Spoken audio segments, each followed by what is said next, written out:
Crawford family. On the night of July 1st to 2nd, 1970, in Glenroy, Victoria, Elmer Kyle Crawford orchestrated the elimination of his entire family. Therese Crawford, 35 years old and 3 months pregnant, was harmed in her sleep via a homemade electrical device that Crawford had constructed. Crawford had built a 15-meter electrical lead with alligator clips attached to it, specifically for this terrible purpose. His 3 offspring also met terrible ends that night in their Glenelg home. Crawford then methodically wrapped the bodies in blankets and loaded them into the family Holden FE sedan, along with other items including a motorbike, fuel cans, a rifle, and a hose. He drove approximately 200 kilometers through the night to Lockard Gorge near Port Campbell, a scenic coastal area.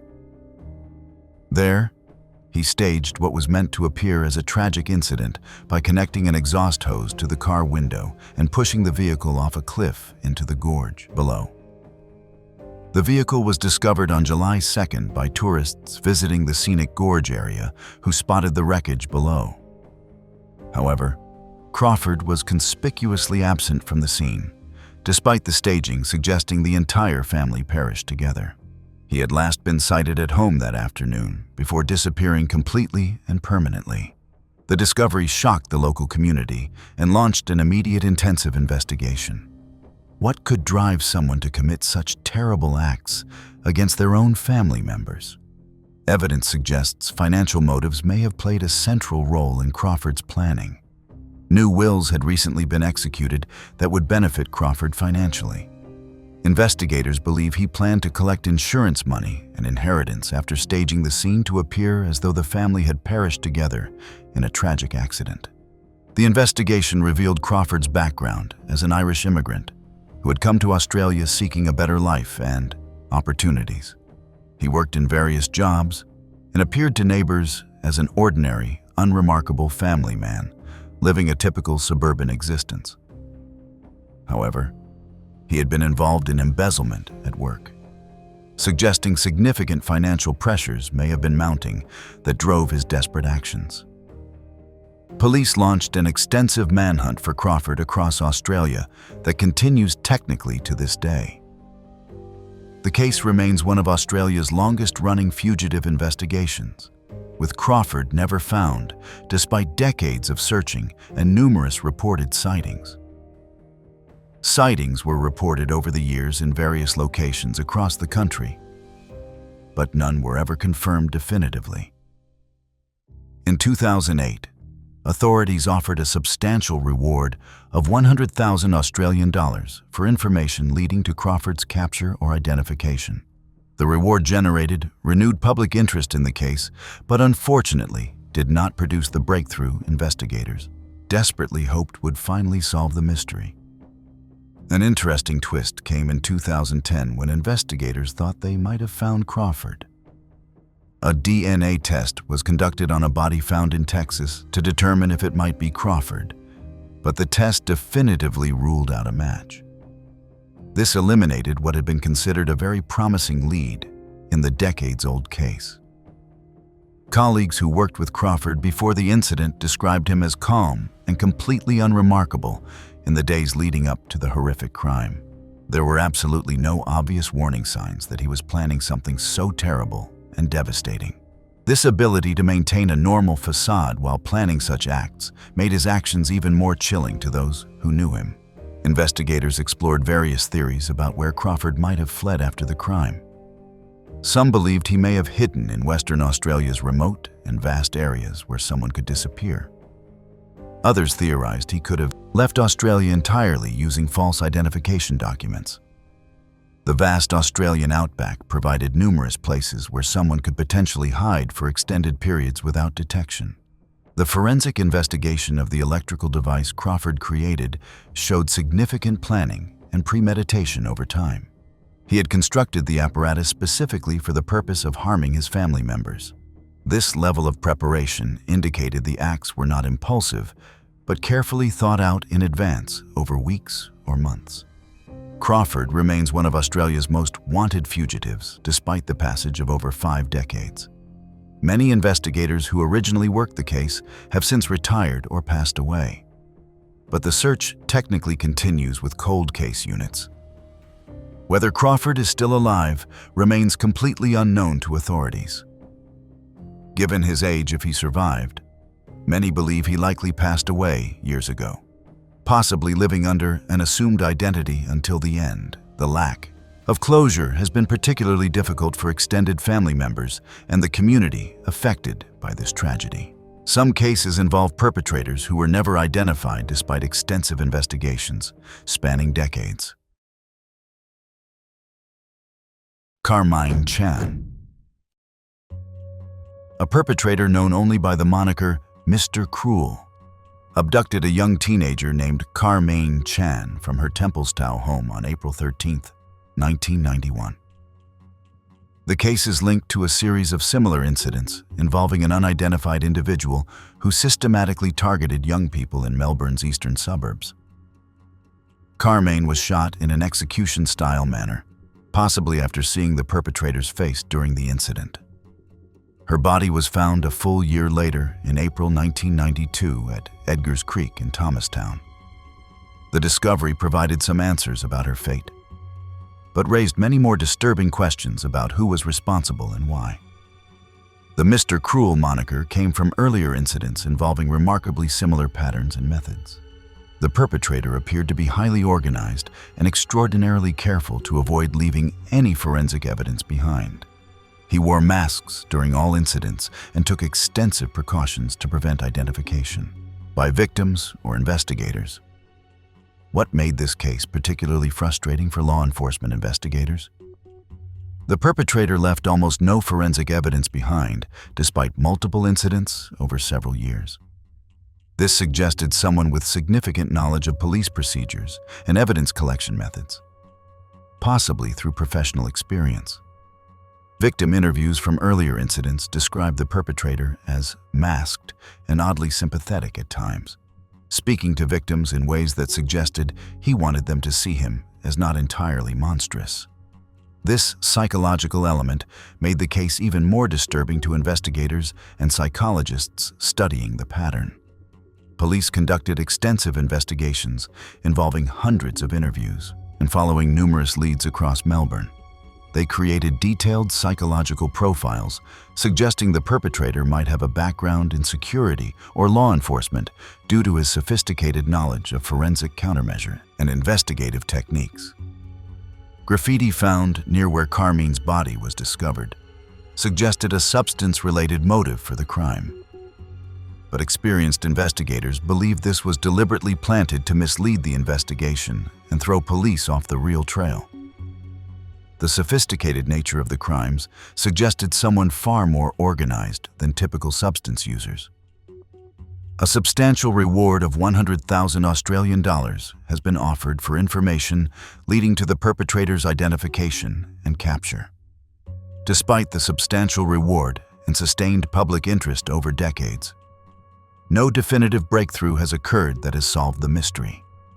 Recent profiling work suggests the perpetrator may have been involved in burglaries before escalating to more serious offenses. This would explain his sophisticated knowledge of breaking into homes and avoiding detection systems and security measures. The burglary connection provided new investigative directions. The case has haunted Victoria for over 3 decades without resolution.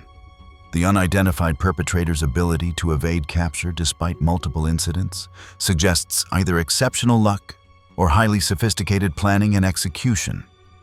Some investigators believe he may have stopped offending, moved away from Victoria, or passed away.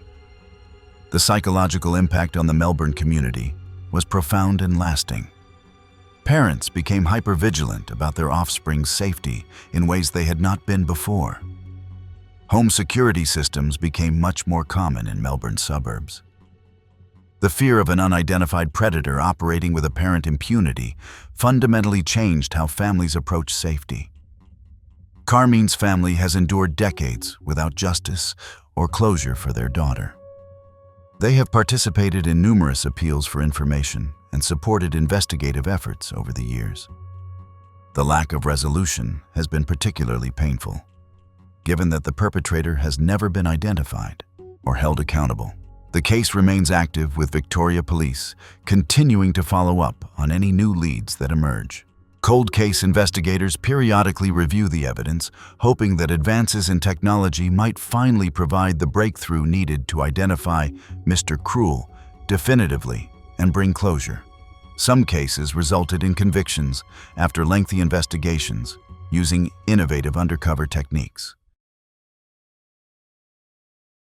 Daniel Morecombe.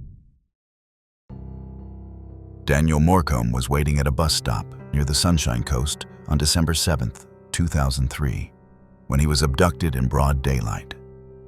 The case would become one of Australia's most high-profile missing person investigations before eventually being solved through innovative and groundbreaking police work. Daniel had been traveling to purchase Christmas gifts for family members when he missed his regular bus due to timing. While waiting for the next scheduled bus, he encountered Brett Peter Cowan, who was driving in the area. Cowan approached Daniel and convinced him to get into his vehicle under false pretenses. The disappearance sparked a massive search effort involving police resources, volunteers, and the entire community rallying together. Daniel's parents, Bruce and Denise Morecombe, became prominent public figures in the search for their son, appearing in countless media appeals and organizing extensive search efforts across Queensland. Years passed without any significant breaks in the frustrating case. The investigation continued with dedication, but seemed to have reached insurmountable dead ends. Then in 2011, police developed a new creative strategy using specially trained undercover officers. Cowan was targeted in an elaborate undercover operation where police officers posed as criminals involved in organized crime. Over many months, they carefully built a relationship with Cowan, gradually gaining his trust and confidence. The operation culminated in Cowan confessing to what he had done to Daniel during what he believed was a private conversation. Cowan had a disturbing history of prior convictions involving inappropriate conduct with young people in multiple jurisdictions. This extensive criminal background should have made him a person of interest earlier in the investigation.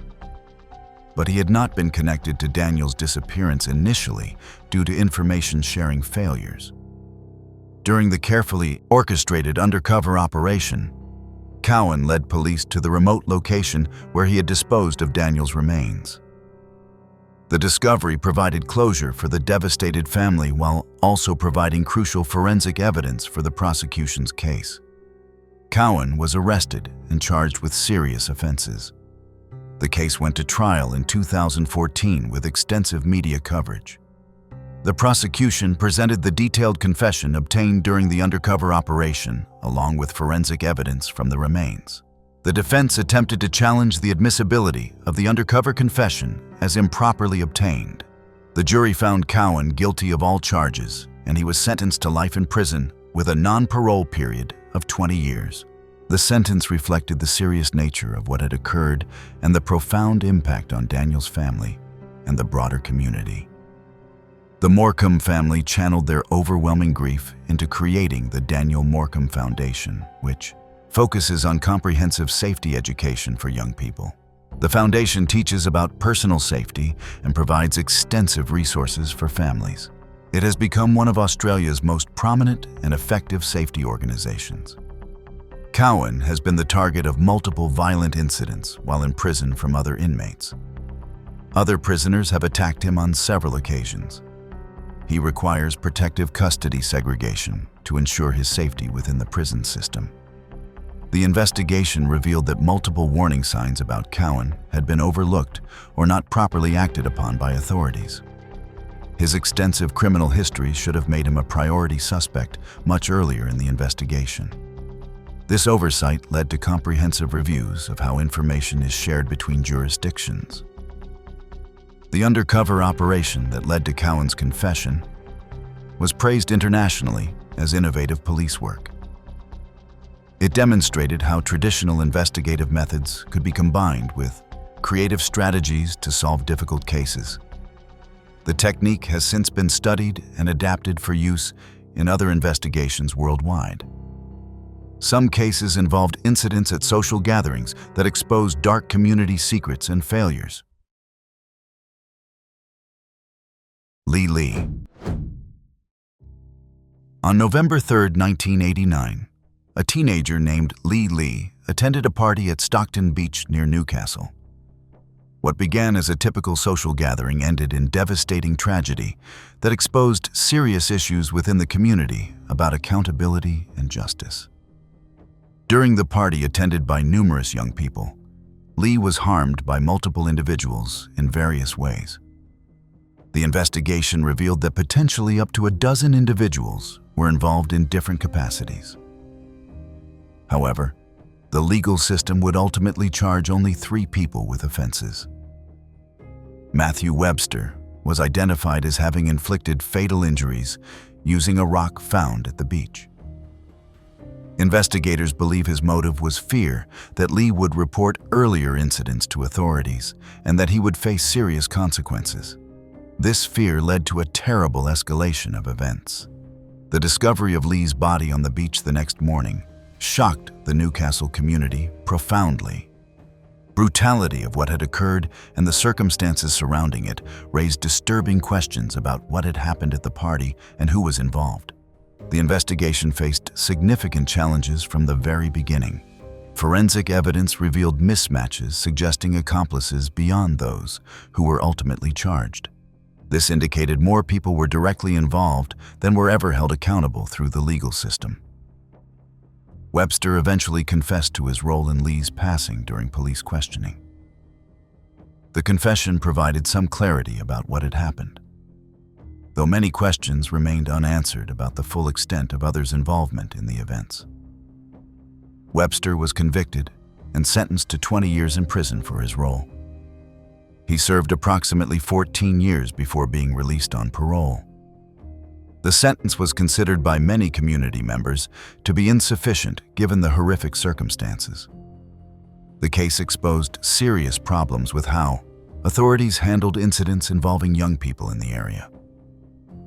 There were widespread allegations that police bias affected the investigation's direction. Some community members felt strongly that certain individuals were protected, while others were prosecuted.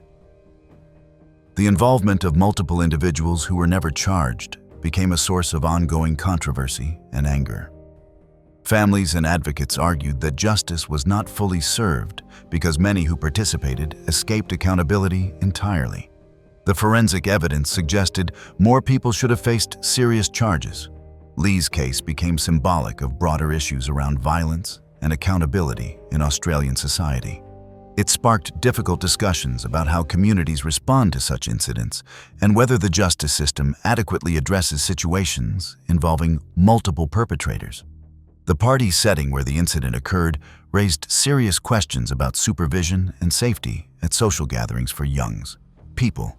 The fact that so many people were present, yet Lee was not protected, highlighted failures in community responsibility. Webster was released in 2004 and has maintained a low profile since leaving prison. His release generated significant controversy, with many community members feeling he should have served a much longer sentence given the severity of what occurred. The case remains a painful chapter in Newcastle's history that the community has never fully recovered from. For Lee's family, the knowledge that many involved were never held accountable has made closure impossible. They have advocated for changes to ensure similar failures do not occur in future cases. The forensic mismatches that suggested additional perpetrators were never fully resolved through the legal system despite clear evidence. This technical evidence indicated a broader pattern of involvement that the criminal charges did not adequately reflect. Some cases remain completely unsolved, despite generating intense public interest for decades without resolution. Beaumont children. On January 26, 1966, three siblings went to Glenelg Beach in Adelaide for what should have been an ordinary day. They never returned home, launching one of Australia's most enduring and frustrating mysteries that remains unsolved nearly 60 years later. Witnesses reported seeing the youngsters with a tall, thin man at the beach during the afternoon. The man appeared to interact comfortably with them, suggesting they may have known him previously or he had quickly gained their trust through manipulation. This sighting became a crucial element in the investigation. The siblings' parents, Jim and Nancy Beaumont, reported them missing when they failed to return home at the expected time in the evening. An immediate search was launched involving police resources and community volunteers. The beach and surrounding areas were searched extensively and thoroughly. Despite the intensive search efforts involving hundreds of people, no trace of the youngsters was found anywhere. The investigation expanded dramatically to include interviews with beachgoers and residents in the area. The tall, thin man seen with them became the primary focus of investigative efforts. Over the decades, numerous individuals have been investigated as potential suspects based on various evidence and tips. Some were investigated based on witness descriptions matching their appearance. Others came to attention through suspicious behavior or connections to the area. However, none of these investigations led to charges. Hoax letters claiming to be from the perpetrator or offering information about the youngster's fate have plagued the investigation over the years. These false leads consumed significant investigative resources and gave cruel false hope to the family. Determining which tips were legitimate and which were hoaxes became a major challenge. Psychics have claimed to know where the youngsters were buried, leading to several expensive excavations over the years. These psychic-led digs generated extensive media attention, but produced absolutely no results. The failures highlighted the desperation surrounding the case. In 2018, another search was conducted at a former factory site based on new information. The search was based on information that suggested the location might be significant. However, like all previous searches, it did not produce the breakthrough investigators hoped for. A reward of $1 million Australian dollars has been offered for information solving the case definitively. Despite the substantial reward amount, no credible information has come forward that has solved the enduring mystery. The case has generated numerous theories over the decades from investigators and amateur sleuths. Some investigators have suggested possible connections to other unsolved cases from the same era. There has been speculation about possible links to individuals like Bevan von Einem, though no definitive evidence has established such connections. The disappearance fundamentally changed how Australians viewed safety for young people. The case became a cautionary tale that parents told their offspring for generations.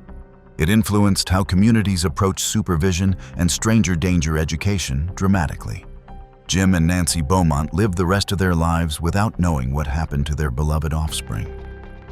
Jim passed away in 2009 and Nancy in 2019, both without ever receiving answers. Their decades of hope and searching without resolution was heartbreaking to witness. The investigation remains technically active with resources allocated.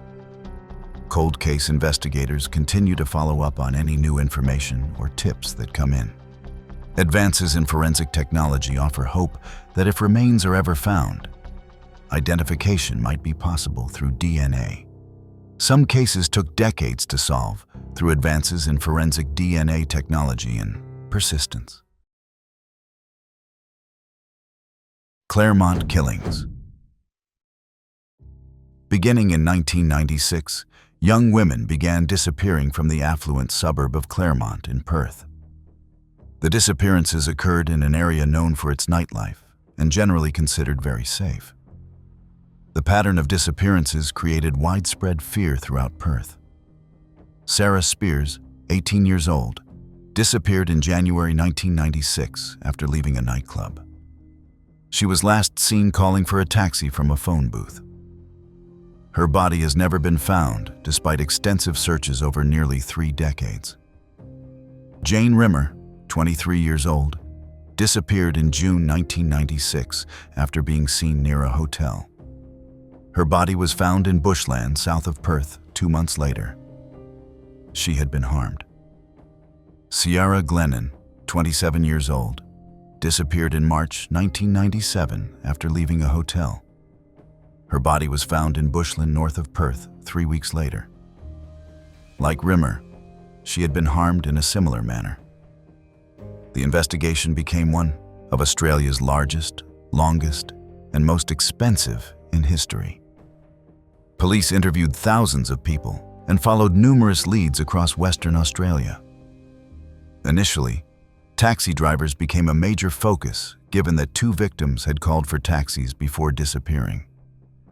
However, the investigation struggled to identify a viable suspect for over 2 decades despite massive resources. DNA evidence existed from crime scenes, but there was no match in available databases. The case went frustratingly cold. In 2016, a breakthrough occurred through DNA technology advances. DNA from under Glennon's fingernails was matched to Bradley Robert Edwards, a telecommunications technician working in Perth. Additionally, fiber evidence from Edwards's work clothes linked him to the crimes. Fibers matching his work uniform were found on Rimmer's body. This physical evidence corroborated the DNA findings conclusively.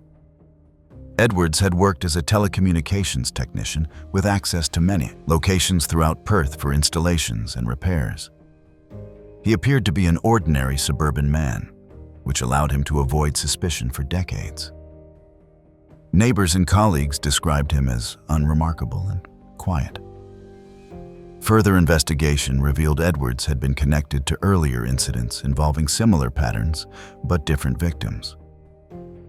These earlier incidents had not been linked to the Claremont cases at the time they occurred. Edwards was arrested and charged with multiple offenses. The case went to trial in 2019 and 2020. The trial was one of the longest and most complex in Western Australian legal history. The prosecution presented the DNA evidence from Glennon and the fiber evidence from Rimmer in detail. They also presented evidence linking Edwards to earlier incidents, showing a clear pattern of escalating behavior. Edwards maintained his denial throughout the lengthy trial. The defense challenged the DNA evidence extensively, arguing contamination was possible during collection or storage.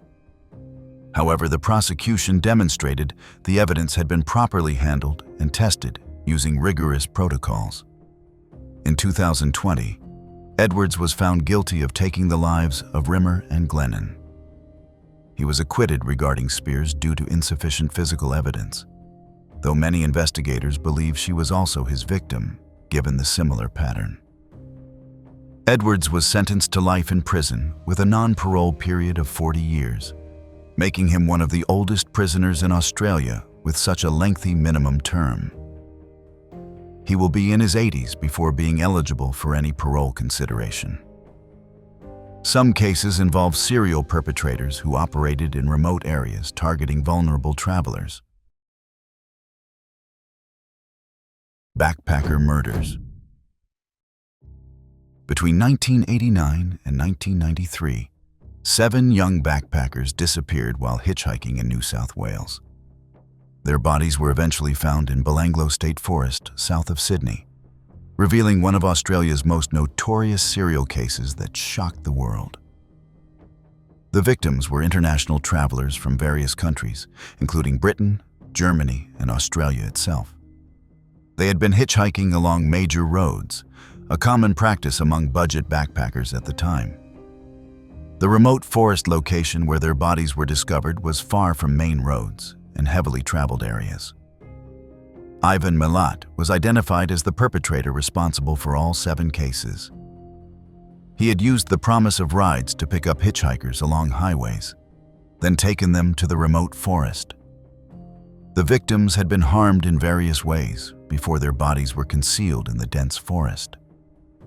The investigation faced enormous challenges because the disappearances occurred over several years and involved victims from different countries with different travel patterns. Initially, the disappearances were not connected to each other by investigators. It was only when bodies began being discovered that the disturbing pattern became apparent. In 1994, a crucial break came when Paul Onions, a British backpacker, came forward with information. Onions testified that a man matching Milat's description had picked him up while hitchhiking and pulled a weapon on him during the drive. Onions had managed to escape from the vehicle and flagged down help from passing motorists. His testimony and identification of Milat were crucial to the investigation's success. Police obtained warrants and searched Milat's home and the homes of family members thoroughly. They discovered camping equipment and personal items belonging to several victims. They also found weapons matching those used in the offenses. The physical evidence linking Milat to the victims was substantial and overwhelming.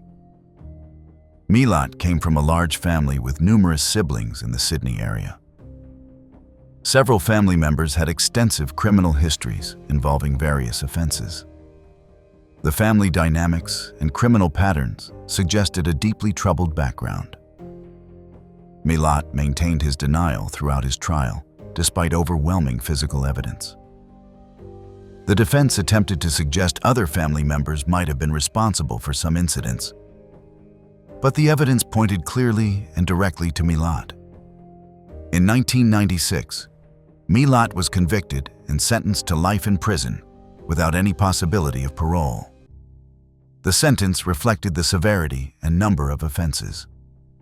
At the time, it was one of the most serious sentences handed down in Australian criminal history. A significant twist in the case involved persistent questions about whether Milat had accomplices in some incidents. Some evidence suggested more than one person might have been involved in certain cases. Investigators explored whether family members or associates had assisted, but no additional charges were ever filed. There has also been widespread speculation that Milat might have been responsible for additional disappearances beyond the 7 cases for which he was convicted. Some unsolved disappearances from the same time period showed remarkably similar patterns, but definitive evidence linking them to Milat was never established. The backpacker murders had a profound and lasting impact on tourism and hitchhiking culture in Australia. International backpackers became much more cautious about accepting rides from strangers along highways. The case damaged Australia's reputation as a safe destination for young, independent travelers. Milat developed terminal illness while in prison and passed away in October 2019. He never provided full details about all his offenses or admitted guilt for any of them. His passing meant some questions about the full extent of his crimes would never be answered definitively. If you've made it this far and enjoy deep dives into the most shocking criminal cases, hit that subscribe button and don't forget to press the bell icon. The Milat case demonstrated how perpetrators target vulnerable travelers on remote highways. Peter Falconio. On July 14, 2001, Peter Falconio and his girlfriend Joanne Lees were traveling through the Australian outback near Barrow Creek. The British backpackers were on a road trip adventure across the remote Northern Territory, when their journey took a terrifying turn that would become one of Australia's most controversial cases. A man driving a white utility vehicle flagged them down, claiming there was something wrong with their vehicle's exhaust system. Peter pulled over to investigate the supposed mechanical problem. While he was examining the rear of the vehicle with the stranger, Joanne heard what sounded like a shot. She turned to see a man approaching with a weapon pointed at her. Lees was restrained with cable ties, but managed to escape and hide in roadside bushes for hours, while the perpetrator searched for her with a spotlight. Her testimony of hiding, terrified in the darkness, while hearing the man hunt for her, became a crucial part of case. She eventually flagged down a passing truck driver who alerted authorities. Despite extensive searches of the area, Peter's body has never been found. This missing body became a source of ongoing speculation and conspiracy theories. Some questioned whether Peter had actually been killed or if something else had occurred that night on the remote Stewart Highway. The investigation focused on identifying the man who had flagged them down. DNA evidence was found on Lisa's clothing and the cable ties used to restrain her. Additionally, surveillance cameras from a roadhouse showed a vehicle matching the description driving through the area around the relevant time. Bradley John Murdoch was identified as a suspect through the DNA evidence. Murdoch worked as a mechanic and had a history involving substances. He had been traveling through the area at the time transporting prohibited items across state borders. Murdoch was arrested in 2002 after investigators tracked him down. He was charged with Peter's offense and the assault of Joanne Lees. The case went to trial in 2005 with significant media attention both in Australia and Britain. The prosecution presented the DNA evidence linking Murdoch conclusively to the scene. They presented Lisa's testimony about the terrifying events and her identification of Murdoch. They showed surveillance footage and vehicle evidence connecting Murdoch to the location at the relevant time. Murdoch maintained his denial throughout the trial. The defense argued that without a body, the prosecution could not definitively prove Peter had been killed. They challenged various aspects of the forensic evidence and questioned Lisa's account of events. In 2005, the jury found Murdoch guilty and he was sentenced to life in prison with a non-parole period of 28 years. The conviction was based on the DNA evidence, Lisa's testimony, and circumstantial evidence, placing Murdoch at the scene. Interesting twist came when an anonymous letter was sent to authorities, claiming to reveal where Peter's body was buried. Searches were conducted at the indicated locations, but no remains were found. The letter may have been a hoax, or the information may have been inaccurate. The case generated significant controversy and debate. Some people questioned Lisa's account, suggesting inconsistencies in her testimony. Others pointed to the lack of a body as creating reasonable doubt.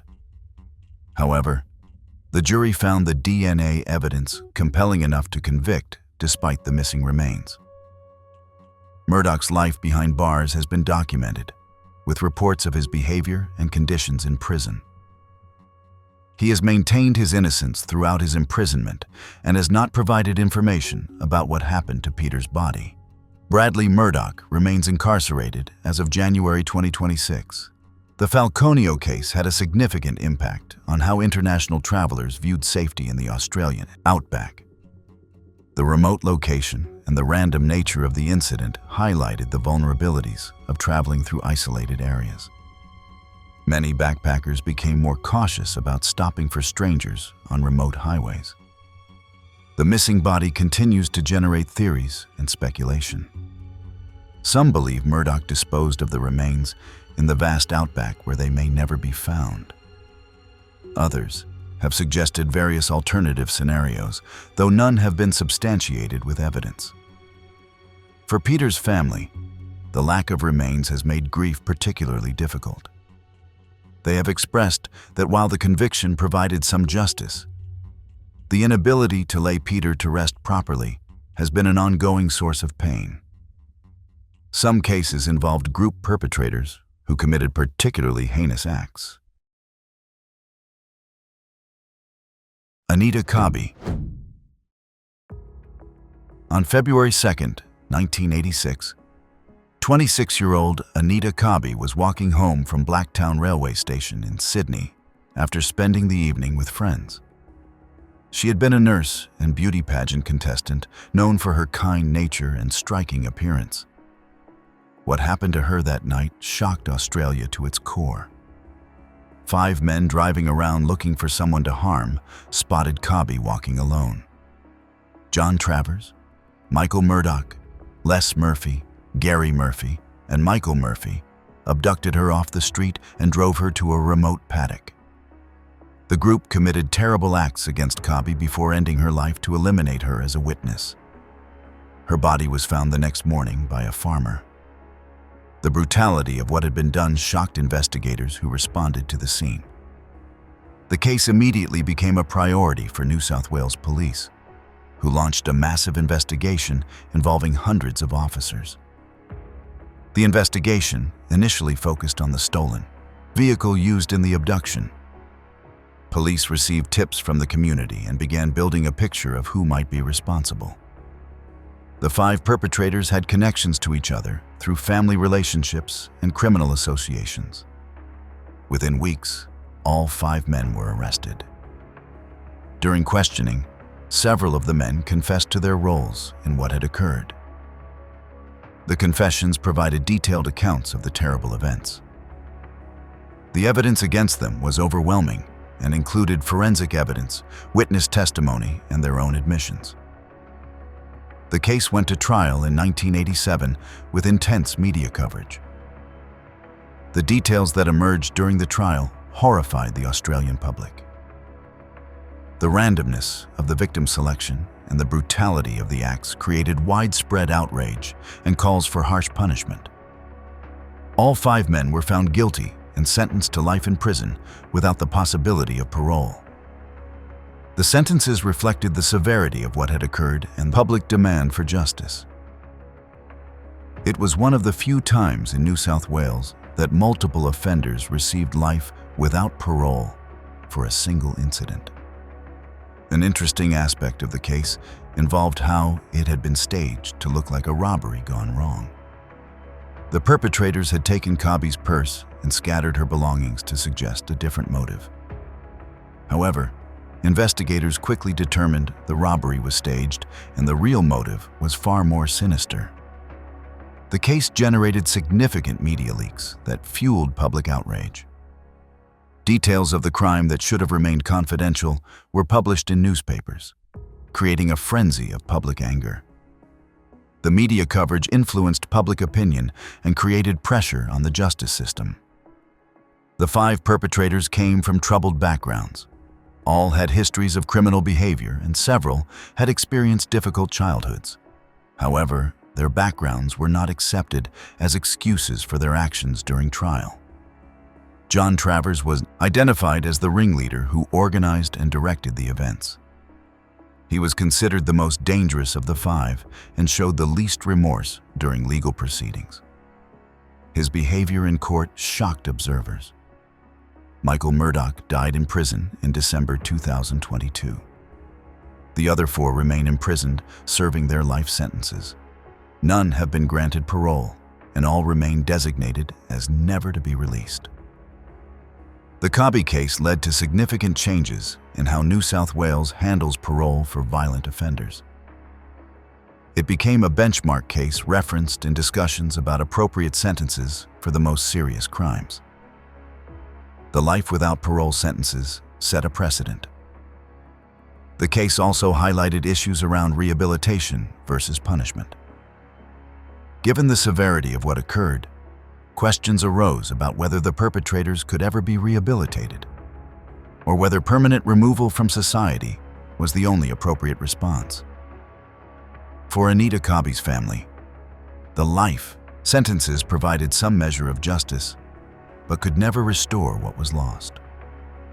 Her father became an advocate for victims' rights and harsher sentences for violent crimes. The family's advocacy influenced policy discussions. The media coverage of the case raised ethical questions about reporting on violent crimes.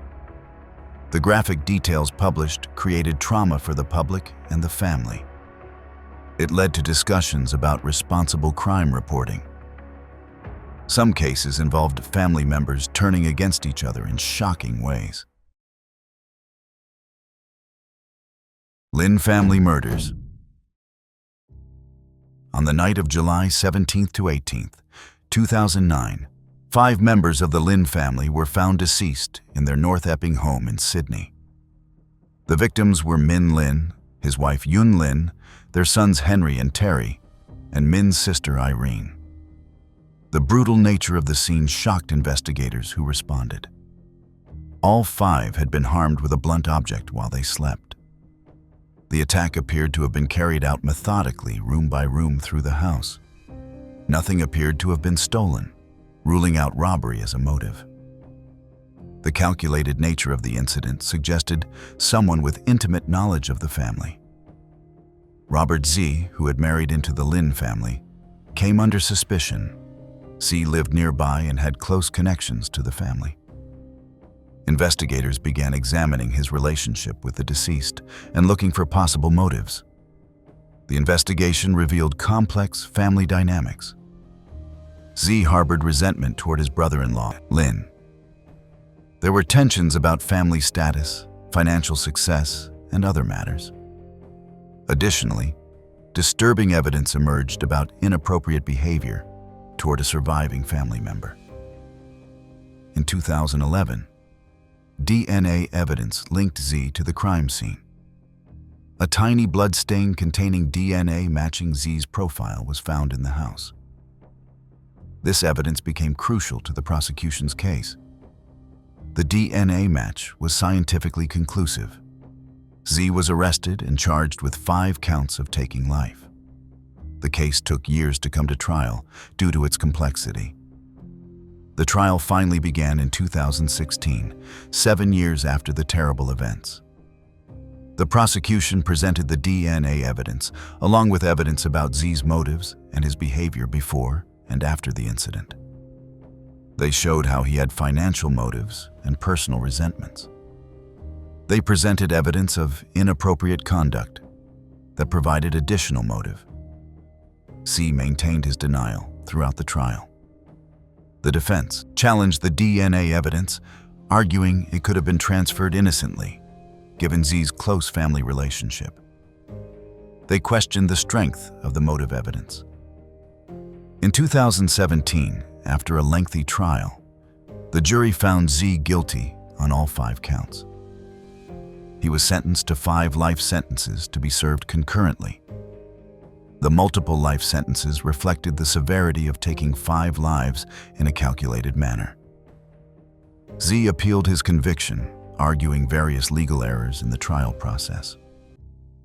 Seth Gonzalez's legal appeals were exhausted in 2007, and he remained serving his life sentence without a new right to appeal as of 2026. The case revealed disturbing information about inappropriate conduct within the family that had been hidden. This abuse of a surviving family member became part of the prosecution's evidence about motive. The revelations added another layer of tragedy to the case. The Lin family murders shocked the Sydney community, particularly the North Epping area where the family had lived. The idea that a family member could commit such acts against relatives shattered assumptions about family safety. Neighbors who knew the family were devastated. The case highlighted how family tensions and resentments can escalate to unthinkable acts. The complex family dynamics involving cultural expectations, financial comparisons, and personal conflicts created a toxic situation that ended in tragedy. The surviving family members have had to cope with both the loss of 5 loved ones and the knowledge that the perpetrator was a family member. The dual trauma of loss and betrayal has been extraordinarily difficult. The case also demonstrated the power of DNA evidence in solving complex cases. The tiny bloodstain that might easily have been missed became the key evidence linking Z to the crime scene conclusively. Some cases involve staged scenes designed to mislead investigators about motives. Gonzalez family murders.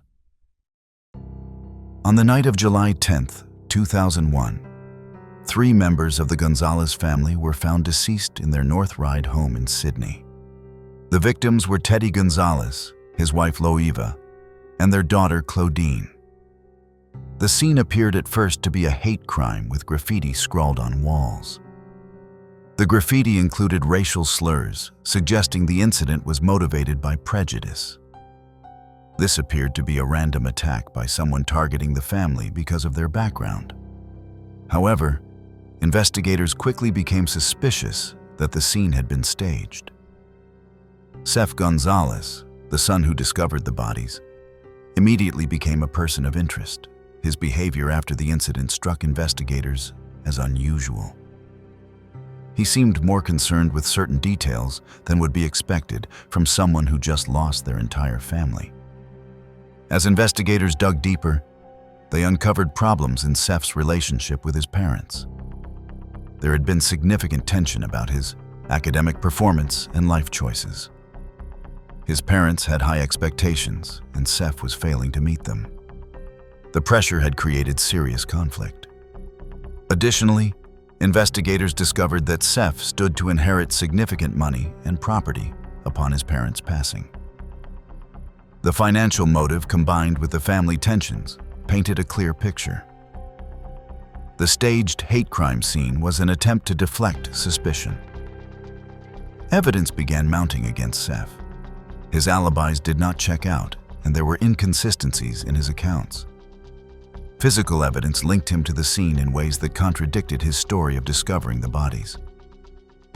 In 2002, Seth was arrested and charged with 3 counts of taking life. The evidence against him was substantial. The case went to trial in 2004 with significant media coverage of the family annihilation. The prosecution presented evidence showing Seth had harmed his family members with both a knife and a blunt object. They showed how he had staged the hate crime scene by writing the graffiti himself. They presented evidence of his lies and his motives involving inheritance and escaping parental pressure. Seth was found guilty on all 3 counts and sentenced to life in prison without the possibility of parole. The sentence reflected the calculated nature of taking 3 family members' lives and the attempted deception through staging. An interesting development occurred decades later. In 2025, Seth won the right to appeal his life sentence. The appeal is based on legal arguments about sentencing procedures. This does not challenge his guilt, but rather the appropriateness of life without parole. The case revealed that Seth had also staged other incidents before the main event. He had faked attacks on himself to build a narrative of the family being targeted. This premeditation showed extensive planning. The Gonzalez case highlighted how pressure within immigrant families can create dangerous dynamics. The parents' high expectations, combined with cultural factors and Seth's failures, created a toxic situation. However, nothing justified the extreme response. The staged hate crime aspect drew attention to real hate crimes and how they are investigated. The graffiti was designed to exploit fears about racial violence. This manipulation added another disturbing layer to the case. For the extended family and community, the revelation that Seth had killed his own family was shocking. He had appeared to be a grieving survivor, but was actually the perpetrator. The deception compounded the tragedy. Some cases involved those who should have protected becoming the perpetrators. Tyalai Palmer. Tyalai Palmer was a young person in foster care who was placed with the Thorburn family on the Logan River in Queensland. On October 29, 2015, Tia Lee went missing. Her body was found days later, setting off an investigation that would expose terrible failures. Rick Thorburn, Tia Lee's foster father, was identified as responsible for her passing. The investigation revealed a disturbing pattern of inappropriate conduct within the foster home that authorities had failed to detect or prevent. The motive for Tia Lee's passing involved covering up earlier inappropriate conduct. Rick Thorburn's son had engaged in inappropriate behavior with Tia Lee. When the family feared this would be discovered, Rick took action to silence Tia Lee permanently.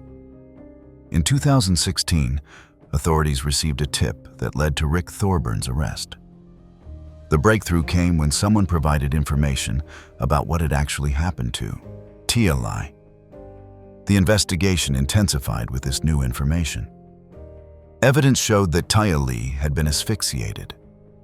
Rick had taken her life to prevent the earlier inappropriate conduct from being reported to authorities. He then disposed of her body in the river, hoping it would appear to be an accident or that she had run away.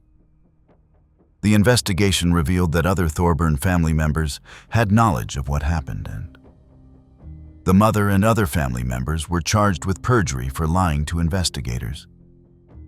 They had helped cover up the truth about Taya Lee's disappearance and passing.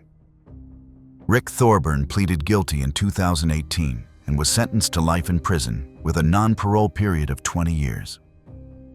The sentence reflected the betrayal of trust involved when a foster parent harms someone in their care. Rick Thorburn was found deceased in his prison cell in April 2019. An inquest in 2021 could not determine the exact cause of his passing. He had served only a portion of his sentence when he passed away. The Tia Lee Palmer case exposed serious failures in the foster care system. A vulnerable young person who should have been protected was instead harmed by those entrusted with her care. The case led to reviews of how foster placements are monitored. Questions arose about whether warning signs had been missed. Were there indications that the Thorburn home was not safe that should have been identified? The case prompted examination of oversight processes for foster families. The involvement of multiple family members in covering up what happened showed a family-wide dysfunction. The perjury charges against other family members reflected their complicity in obstructing justice for Tia Lee. For Tia Lee's biological family, the knowledge that she was harmed by those who should have protected her added another layer of tragedy. They had entrusted the foster system to keep her safe, and that trust was catastrophically betrayed. The case became a rallying point for advocates calling for foster care reform. Tia Lee's story highlighted the need for better screening, monitoring, and support for foster families and the young people in their care. Some cases from earlier decades remain unsolved despite renewed investigative efforts. Wanda Beach murders. On January 11, 1965, two 15-year-olds named Marianne Schmidt and Christine Sharrock went to Wanda Beach south of Sydney. They never returned home. Their bodies were found on the beach, victims of a terrible attack that has never been officially solved. Both victims had been harmed with a sharp object and beaten. The brutality of the attack shocked investigators and the community. The beach location in daylight hours made the incident particularly alarming. The investigation in 1965 was extensive but did not identify a perpetrator. Forensic capabilities at that time were limited compared to modern standards. DNA testing did not exist. The case went cold despite significant investigative efforts. Over the decades, the case has periodically been reviewed as new techniques became available. However, a critical setback occurred when DNA samples from the original investigation were lost. This loss prevented modern DNA analysis that might have solved the case. In 2026, a new theory emerged suggesting Christopher Wilder might have been responsible. Wilder was a serial perpetrator who operated in both Australia and the United States. He passed away in 1984 during a confrontation with law enforcement. The theory linking Wilder to the Wanda Beach case is based on his travel patterns and methods. Wilder was known to have been in Australia during the relevant time period. His pattern of targeting young women matched aspects of the Wanda Beach case. However, the theory remains unproven without physical evidence. A reward of $1 million Australian has been offered for information that solves the case. Despite the substantial reward, no breakthrough has occurred. The case has also been examined for possible links to other unsolved incidents from 1966. Some investigators believe there may be connections to other crimes from that era. However, without physical evidence, these connections remain speculative. The Wanda Beach murders remain one of Australia's most infamous cold cases. The victims' families have lived without answers for 6 decades. The passage of time has made solving the case increasingly difficult. The loss of DNA samples represents a tragic missed opportunity. If those samples had been preserved, modern testing might have definitively identified the perpetrator. The loss highlighted the importance of evidence preservation. The case changed how Australians viewed beach safety. The idea that such terrible events could occur at a popular beach in daylight created lasting fear and caution. For investigators who have worked the case over the decades, the inability to solve it has been frustrating. Each new lead that fails to pan out adds to the disappointment. The Christopher Wilder theory represents the latest hope for resolution. Whether the Wanda Beach murders will ever be solved remains uncertain. Perpetrator, whether Wilder or someone else, is almost certainly deceased. Without preserved physical evidence, the case may remain forever unsolved. The final case involved a network of perpetrators and remains partially unsolved decades later. The family murders. Between 1979 and 1983, 5 young men disappeared from Adelaide and were later found deceased. The victims showed evidence of having been held captive, harmed with substances, and subjected to terrible treatment before their lives ended. The cases became known as the family murders. The victims ranged in age and background, but shared vulnerability. They had been targeted, abducted, and held for periods before being disposed of in various locations around Adelaide. The pattern suggested organized perpetrators working together rather than a single individual. Bevan Spencer von Einem was identified and convicted for one of the cases. He was found guilty of taking the life of Richard Kelvin and sentenced to life in prison. However, investigators believed von Einem had accomplices who were never charged.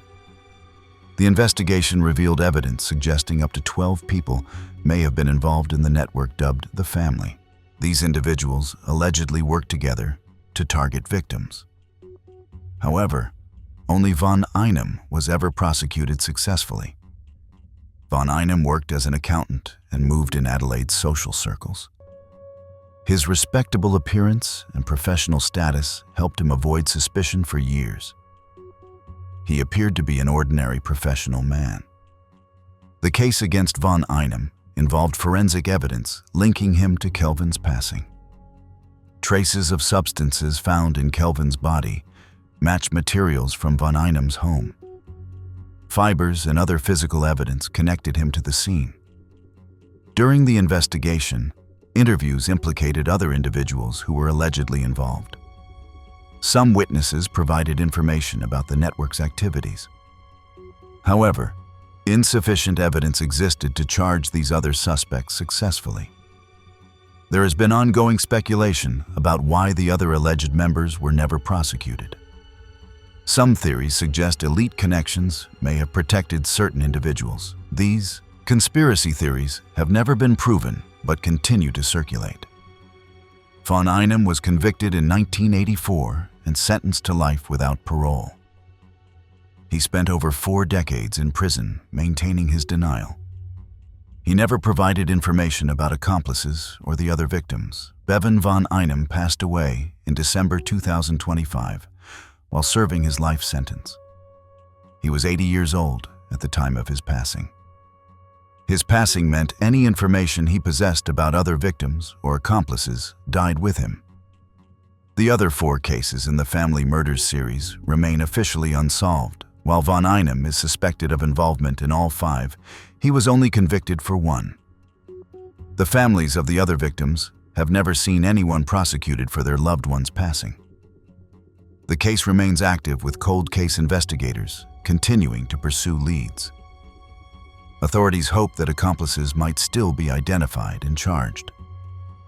However, the passage of time has made this increasingly difficult. The family murders had a profound impact on Adelaide.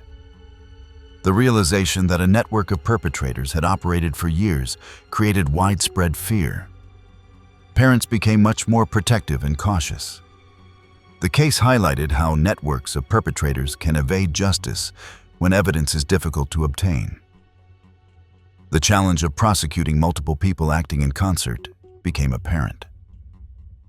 The failure to charge all those involved remains controversial. For the families of the unsolved victims, the lack of prosecutions has been devastating. Knowing that von Einem was likely involved, but never charged for their specific cases, provided no closure. The hope remains that someday the other cases might be solved. Today. Thanks for watching. Click here to check out another video.